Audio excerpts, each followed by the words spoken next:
ouais, voilà, du coup, je suis content de te faire une interview, du coup, Catherine, voilà, tu peux me poser des questions.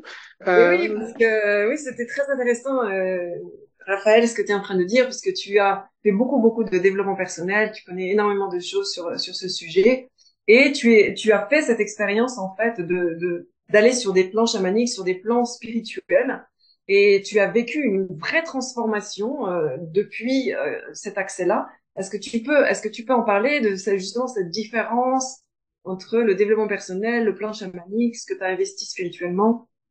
et ben déjà, je suis très content de faire ce témoignage pour toi, Catherine, ou Atikawa. Oui, oui, j'avais fait énormément de développement personnel avant de te connaître, et sans surprise, mais en même temps, avec beaucoup de surprises aussi quand on voit vraiment les changements dans ma vie.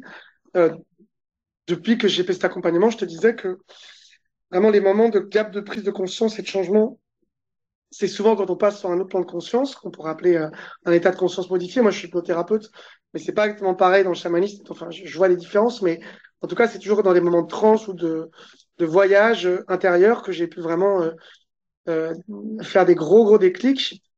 Donc, déjà, bah, sur ma vie sentimentale, sur mes addictions, moi, j'avais une addiction sur la dépendance sexuelle affective, sur les traumas aussi liés à la blessure de maltraitance ou d'abus. Et tout ça, ça a été à chaque fois des voyages qu'on a fait ensemble.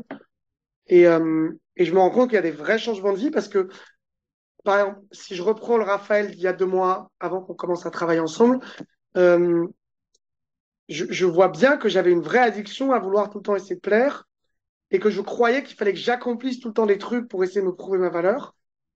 Chose que j'ai plus aujourd'hui. Et paradoxalement, j'avais aussi cette peur que je vois qui est pas du tout fondée, que bah, si je guéris ça, je serai plus motivé, mais c'est pas vrai. En fait, je continue à faire de la muscu, à faire plein de choses dans ma vie, et même peut-être à plaire encore plus, mais sans en avoir envie, et sans même me flatter mon ego par rapport à ça, parce que j'ai d'autres choses sur un niveau de mon identité qui transcendent en fait cette idée de juste le regard des autres, et qui sont plus dans comment je me développe comme être, et non pas comme faire, comme accomplissant ou comme récupérant de la valeur à l'extérieur.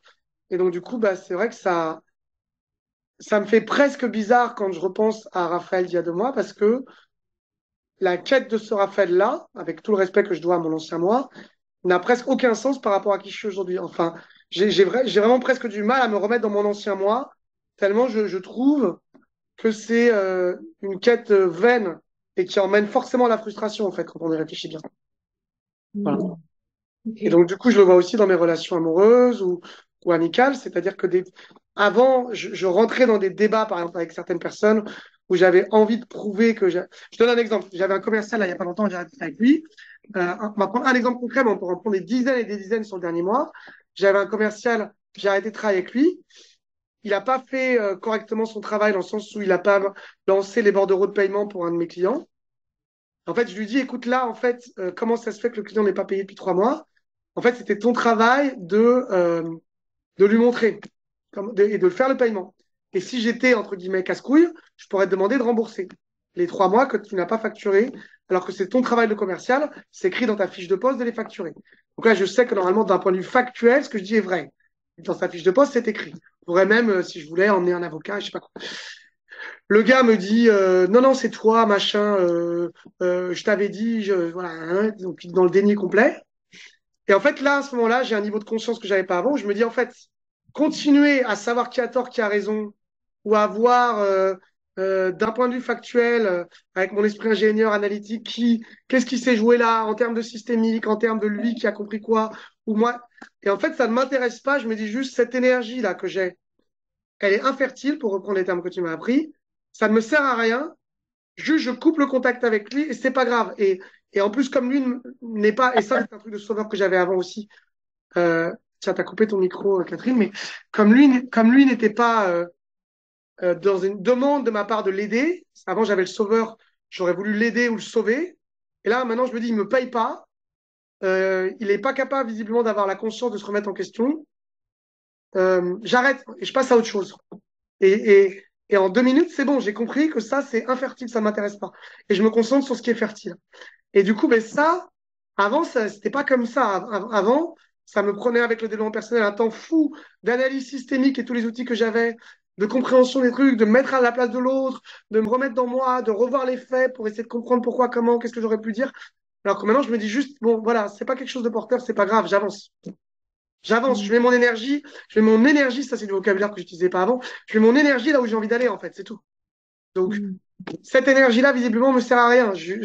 C'est pas grave. Enfin, ça pousse pas, on coupe les herbes et pour prendre la botanique et on va replanter des graines là où ça pousse, en fait. C'est tout. Tu vois? Mm. Ouais, Ça, je le faisais pas avant ça. ok, ok. Et, et ce que tu ressens par rapport à ça, c'est-à-dire émotionnellement, dans la manière donc que tu as de maintenant de guider ta vie, on pourrait dire avec plus de sagesse, c'est-à-dire à plus de hauteur en réalité, plus de, ah, c'est un peu un peu l'aigle, hein, plus Ouais. de hauteur. Tu vois davantage en fait une totalité que d'ego à ego. Euh, Ça fait que tu te sens comment maintenant, toi avec toi-même? Comment tu te sens? Comment tu te vis, Raphaël, maintenant avec toi-même? Je suis beaucoup plus apaisé. C'est-à-dire qu'avant, j'étais dans l'accomplissement tout le temps. Et là, je suis beaucoup plus dans une quête d'épanouissement, sachant que les deux sont complètement reliés et que j'avais peur qu'en allant dans l'épanouissement, j'arrête d'accomplir. Alors qu'en fait, c'est pas vrai. En fait, j'accomplis là où j'ai de l'envie. Un langage dont on a beaucoup parlé, l'envie, c'est là où j'ai de la vie, là où j'ai un élan joyeux d'aller vers. Et donc, en fait, je vais simplement vers ce que j'ai envie. Et en fait, paradoxalement, je fais beaucoup mieux. Enfin, c'est logique quand on y pense, mais je fais mieux ce que j'ai envie, j'y passe plus de temps, je le fais bien, et je fais peut-être moins de choses qu'avant en termes de quantité. C'était un gros truc aussi qu'on a beaucoup travaillé, mais ce que je fais, je le fais bien et avec du plaisir en fait. Donc c'est voilà, mes relations sur tous les plans, elles sont beaucoup apaisées. Les jeux relationnels que je joue avec certaines personnes en guérissant mes blessures, ils ont perdu du sens parce qu'il faut quand même comprendre que moi-même j'entretenais aussi certaines relations pour continuer à jouer mes blessures. Et maintenant, ça m'intéresse pas. Mm. Enfin, en guérissant mes blessures, c'est devenu du non-sens. C'est ce que je disais tout à l'heure. C'est-à-dire que quand on guérit ses blessures, le jeu relationnel qui entretenait la blessure n'a plus de lieu d'être en fait. En fait, il Mm. s'arrête. Il s'arrête, tout simplement, il s'arrête. Ok. Super. Et donc, ça t'a pas demandé d'effort particulier, si ce n'est que d'accueillir et de connecter à une autre dimension de toi. Alors, je te dirais que s'il y a quand même un effort qui a été fait, c'est qu'à partir du moment où j'ai commencé vraiment à libérer des choses, j'ai un peu mon passé que j'ai dû nettoyer. Alors après, on m'a parlé de dette karmique, dette psychologique, j'en sais rien. Peut-être que j'aurais pu aussi encore, et je dois continuer à mon avis à travailler sur la culpabilité, mais ça c'est peut-être encore dans la suite qu'on travaille là-dessus, mais c'est comme si on a été dans un environnement, on enlève un petit peu tous les trucs qui ne servaient pas, qui n'avaient pas de sens. C'est pas dire qu'on juge les humains qui sont autour de nous parce que c'est nous qui avons créé notre réalité, mais c'est dire que voilà, on veut changer d'environnement. Et donc, du coup, bah, il y a des fois des autres qui vont essayer de nous tester, on pourrait dire l'univers, pour. Alors, est-ce que t'as pas envie de revenir comme avant? Et en fait, du coup, il y a vraiment un espèce de jeu de transmutation de l'avant-après qui est de l'ordre de. Il y a l'avant qui revient et c'est à toi de, quand même de réaffirmer. Non, en fait, je vais vers le futur. L'avance, c'est l'avant. Ça ne m'intéresse plus. Et donc, bah, il y a eu un temps de réintégration, mais qui commence vraiment à s'apaiser là depuis maintenant 2 semaines, où je vois vraiment que j'ai fini ce temps-là. Mais bon, voilà, si je devais faire les étapes de la transformation avec toi, ça a été guérir les grosses blessures, ensuite les plus légères, mais c'est très important aussi. Et ensuite réintégrer ça plus tranquillement dans sa vie, parce que une fois qu'on a guéri, il faut quand même que les autres autour voient faut l'incarner ce changement et continuer à l'incarner. Et là maintenant, j'ai l'impression que c'est beaucoup plus apaisé sur plein d'aspects. Ça veut pas dire qu'il y a moins de problèmes, mais ça veut dire que je suis moins activé par les problèmes que je rencontre. En fait, voilà. Et j'y passe moins de temps et je m'oriente plus par rapport à. Et et il y a aussi une quête de moi à moi-même, en fait, qui était très, très, très chronophage et énergivore de toujours plus. Moi, j'étais toujours dans le toujours plus, faire, prouver ma valeur. Là, je sens que je sais qui je suis. Et j'aime qui je suis. Et, euh,